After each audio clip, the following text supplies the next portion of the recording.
Right big TV digital ఎక్స్లో చూస్తున్నాం. ఇటు ఇరాన్ పై అయితే ఇజ్రాయెల్ అమెరికా ఎప్పుడైతే దాడులు మొదలుపెట్టిందో అప్పటి నుంచి కూడా ఇరు దేశాలంటే కూడా ఇటు దాడులు చేసుకుంటూనే ఉన్నాయి. సో ఇప్పుడు ఇరాన్ పై అయితే మరొకసారి ట్రంప్ దాడులు చేస్తూ ఉన్నారు. దాదాపు అమెరికాకి సంబంధించిన బలగాలను అయితే వాటిపైకి మోహరిస్తున్న దృశ్యాలను కూడా మనం చూడొచ్చు. దానికి సంబంధించిన బిగ్ బ్రేకింగ్ మనం చూస్తున్నాం.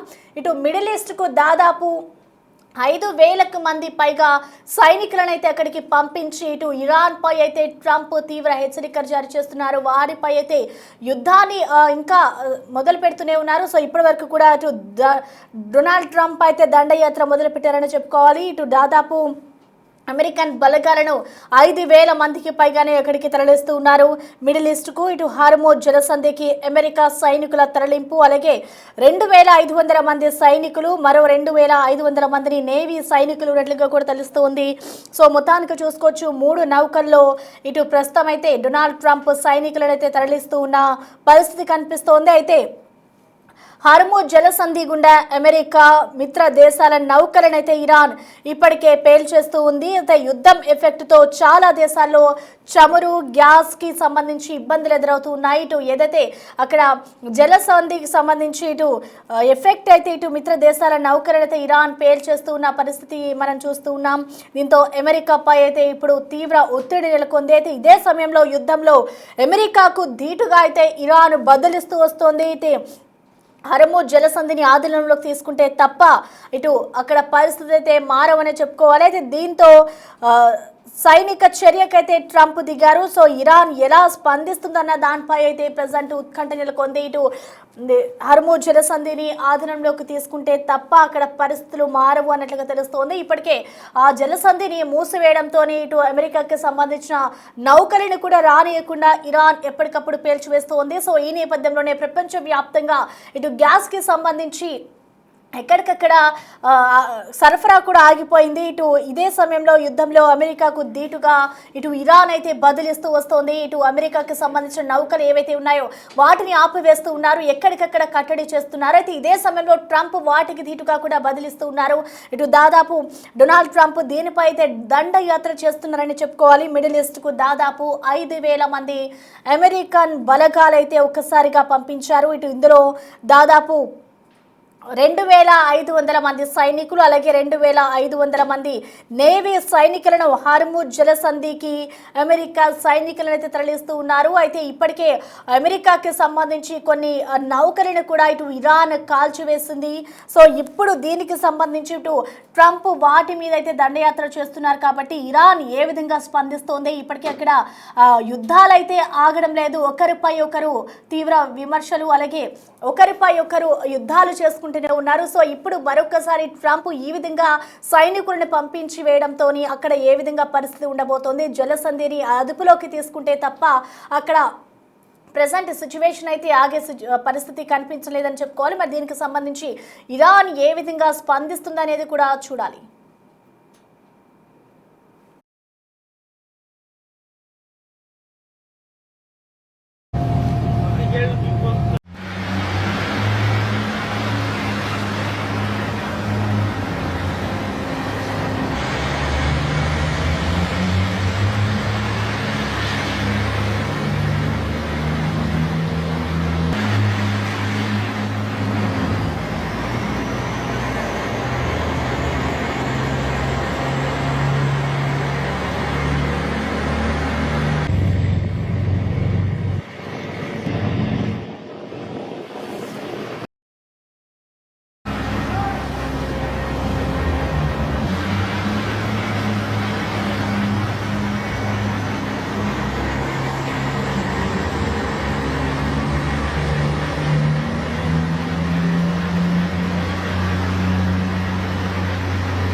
కానీ ప్రస్తుతానికైతే పెంటగాన్ నుంచి వస్తున్నటువంటి లీక్ల ఆధారంగా యుఎస్ నేవీ సీల్స్ అంతా కూడా బయలుదేరుతున్నట్టుగా తెలుస్తోంది. ప్రధానంగా ఇవన్నీ కూడా అంటే ఇప్పటికీ ఈ దక్షిణ కొరియాలో ఉన్నటువంటి కొన్ని క్షిపణి రక్షణ వ్యవస్థలోని బెటాలియన్స్ ఏవైతే ఉన్నాయో అవన్నీ మధ్యప్రాచ్యానికి తరలిస్తుందంటూ కొన్ని అంతర్జాతీయ వార్తా సంస్థలు, వాషింగ్టన్ పోస్ట్ లాంటి సంస్థలు, అలాగే సౌత్ కొరియా నుంచి కొన్ని వార్తా సంస్థలు కూడా చెప్తున్నాయి. అంటే అక్కడ నుంచి సౌత్ కొరియాలో ఎక్కడైతే డిప్లాయ్ చేస్తున్నారో వాళ్ళంతా కూడా ఇప్పుడు మిడిల్ ఈస్ట్ వైపు వస్తున్నారు.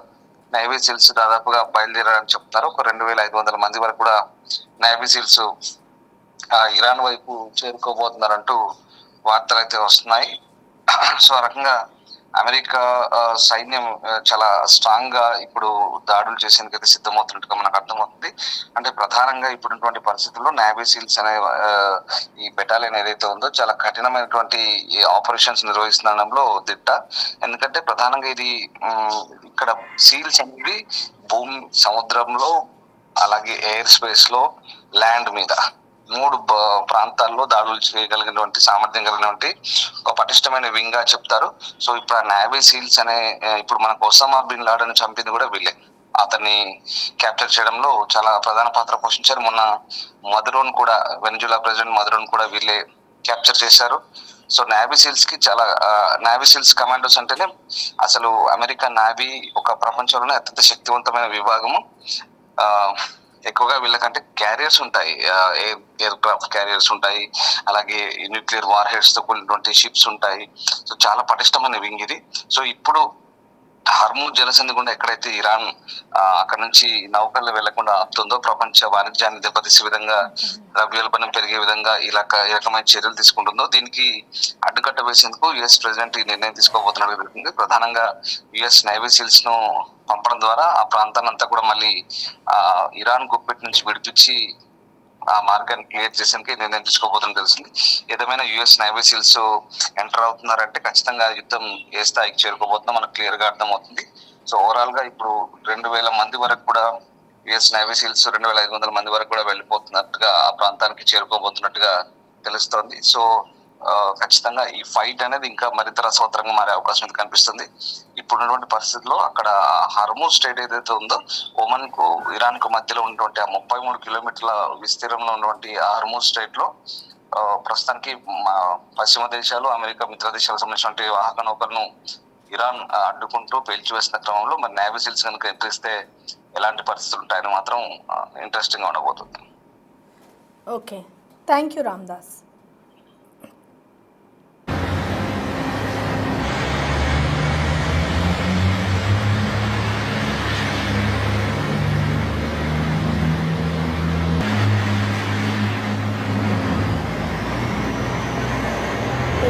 హర్ముజ్ జలసంధికి అమెరికాకి సంబంధించిన సైనికులను అయితే ట్రంప్ తరలిస్తున్నారు. దాదాపు 2500 మంది సైనికులు, మరో 2500 మందిని నేవీ సైనికులను అక్కడ తరలిస్తున్నారు. ఇప్పటికే మిత్ర దేశాలకి సంబంధించిన ఇరు దేశాలకి సంబంధించిన నేవీ షిప్స్ అన్నిటినీ కూడా ఇప్పటికే కూల్చివేస్తుంది ఇరాన్. సో ఇప్పుడు హర్ముజ్ జలసంధికి సంబంధించి ఆధారంలోకి తీసుకుంటే తప్ప అక్కడ పరిస్థితులు అయితే అదుపులోకి వచ్చే సిచ్యువేషన్ అయితే కనిపించట్లేదు. సో ఈ నేపథ్యంలోనే అమెరికాపై అయితే తీవ్ర ఒత్తిడి పెరిగింది. ఇటు యుద్ధం ఎఫెక్ట్తో చాలా దేశాల్లో చమురు, గ్యాస్కి సంబంధించి ఇబ్బందులు ఎదుర్కొంటున్నారు. సో ఇప్పుడు అమెరికాకి ధీటుగా అయితే ఇరాన్ బదిలిస్తూ వస్తుంది. ఇటు హర్ముజ్ జలసంధిని ఆధారంలోకి తీసుకుంటే తప్ప అక్కడ పరిస్థితులు మారవు. సో దీంతో ట్రంప్ అయితే సైనిక చర్యకు దిగారు. ఇటు 3 నౌకల్లో దాదాపు సైనికులను అయితే తరలిస్తూ ఉన్నారు. సో మొత్తానికి ఇటు దీనికి సంబంధించి ఇరాన్ ఏ విధంగా స్పందిస్తుంది, ఒకవేళ యుద్ధం ఆగితే కనుక గ్యాస్కి సంబంధించి ఇటు ఎక్కడికక్కడ ఎక్స్పోర్ట్స్, ఇంపోర్ట్స్ అనేవి జరుగుతుంటాయి. మరి ఇప్పుడు ట్రంప్ ధీటుగా దీనికి సంబంధించి ఒక యుద్ధాన్ని ప్రకటిస్తున్నారు. వాళ్ళపై అయితే దాదాపు 5000 మంది సైనికులను పంపిస్తున్నారు. కాబట్టి ఇటు ఇరాన్ కూడా ఏ విధంగా స్పందిస్తుంది అనేది కూడా వేచి చూడాలి.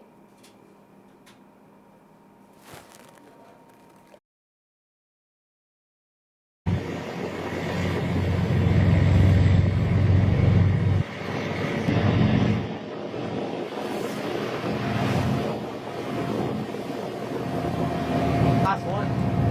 Oh wait, no, there's more. 3 more.